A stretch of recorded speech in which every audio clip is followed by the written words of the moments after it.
Emakumeon lana beti izan da oso garrantzitsua bai baserrietan, bai edozein produkzioan, eta naiz eta historian zehar oso garrantzitsua izan, aurten eman izan nahi dugu pausua eta emakume baserritarrari edo ekoizleari eman diogu saria.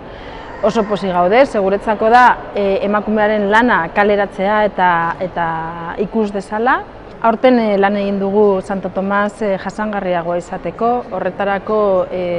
lan polita egin dugu udalarekin eta erronka garbiakoekin, ziurtagiria lortuz, eta 35.000 basoa jarri ditugu salgai txosnetan,